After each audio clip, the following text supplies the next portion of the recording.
Hi friends, இப்போ நம்ம Vandalur ஜூவோடைய part 5 வீடியோக்கு வந்துட்டோம். இங்கே பார்த்தீங்கன்னா இன்றைக்கி அனகோண்டா இருக்குன்னு வெளியே பெருசாக போர்டு வச்சுருந்தாங்க. உள்ளே தேடி போய் பார்த்தா அது சாதா தனி பாம்பு, கட்டுவிரியம் பாம்பு தான்.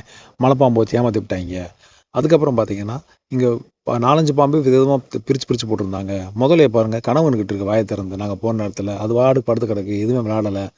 இங்கே யானையெல்லாம் இருந்துச்சு. யானை குழியில் பார்க்கலாம்னு அவசரமாக வந்து பார்த்தா டைம் முடிஞ்சுட்டாங்க. அது பெரிய ஏமாற்றமாகி போச்சு எங்களுக்கு.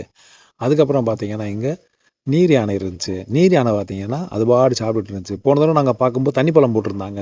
இப்போ இந்த வட்டம் தண்ணி பழம் போடலை, ஏதோ புல்லை சாப்பிட்டுட்டு இருந்துச்சு குட்டியோட சேர்ந்து. வாக்கிங் மாரி ஸ்லோவாக போயிட்டு இருந்தாங்க. இதுக்கப்புறம் அங்கே ரைனோசரஸ் இருந்துச்சு. அதை அடுத்து பாருங்க. இப்போ ரைனோசரஸ் பெருசு, ரொம்ப பெருசு பாருங்க எவ்வளோ பெருசுன்னு. கேமராவில் நான் சும்மா ஜூம் பண்ணி காமிச்சு எடுத்திருக்கேன். சாப்பிட்டுக்கிட்டே இருந்துச்சு ரெண்டுமேவும். இது ரெண்டுத்தையும் சீனியர் போருக்கு இந்த வண்டலூர் ஜூக்கேவும் ரொம்ப பெருசாக இருந்துச்சு. பார்த்துங்க, தோல்லாம் அவ்வளோ திக்காக இருந்துச்சு, ஸ்கின்னெல்லாம் நல்லா இருந்துச்சு பார்க்குறதுக்கு அட்மாஸ்பியர். இது நான் டிவியில் பார்த்தது. இது பார்த்தீங்கன்னா ஈமக்கோழி. ஈமக்கோழி பார்த்தீங்கன்னா ரொம்ப ஆக்டிவாக இருந்துச்சு. இவங்க வந்து கூட்டம் கூட்டமாக தான் இருப்பாங்களாம், தனியாக இருக்க மாட்டாங்களாம். இந்த ஈமக்கோழிக்கு ஒருத்தர் வந்து ஆடியன்ஸ் பார்க்க வந்தவர் சாப்பாடு கொடுத்துட்டு இருந்தாரு. வண்டலூர் ஜூக்கா இன்சார்ஜ் ஒருத்தர் திட்டிவிட்டார் அவரை. பப்ளிக்கு இப்படிலாம் கொடுக்கக்கூடாது, ஃபுட்டு நாங்கள் ப்ரொவைட் பண்ணிக்கிடுவோம் அனிமல்ஸ்க்குன்னு சொல்லிட்டு. அதுக்கப்புறம் சலசலப்பாகி போச்சு. அப்புறம் நாங்கள் வேடிக்கை பார்த்துட்டு இருந்தோம். அது எங்கிட்ட நிறைய எக்ஸ்பிளைன் பண்ணுது. இப்போ பாருங்கள் ஒட்டகச்சிவிங்கி. இப்போ இந்த தடவை ஒன்றுதே இருந்துச்சு ஒட்டகச்சிவிங்கி. போன 6 வருஷம் முன்னாடி நான் வரும்போது 2 இருந்துச்சு. ஏன்னான்னு தெரியல, ஒன்று மட்டும் தான் இருந்துச்சு. அது பாட்டு சாப்பிட்டுக்கிட்டு தனியாக லோன்லியாக இருந்துச்சு. இது பார்த்தீங்கன்னா முள்ளமன்றி.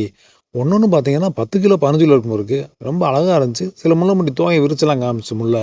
அப்படியெல்லாம் சாப்பிட்டு உண்டை மிக தூங்கிட்டாங்க. இவங்க யாரும் பார்த்தீங்கன்னா அவளு நைட் மோடில் பார்க்க சொல்லிட்டாங்க. இதுதான் நாங்கள் ஃப்ளாஷ் போட்டு காமிச்சிருக்கோம் உங்களுக்கு. அவ்வளோதான், மழை வந்துருச்சு, நாங்கள் வீட்டுக்கு கிளம்பிட்டோம். ப்ளீஸ் சப்ஸ்கிரைப் பண்ணுங்கள், லைக் பண்ணுங்கள், ஷேர் பண்ணுங்கள், கமெண்ட் பண்ணுங்கள். பாய், டேக் கேர்.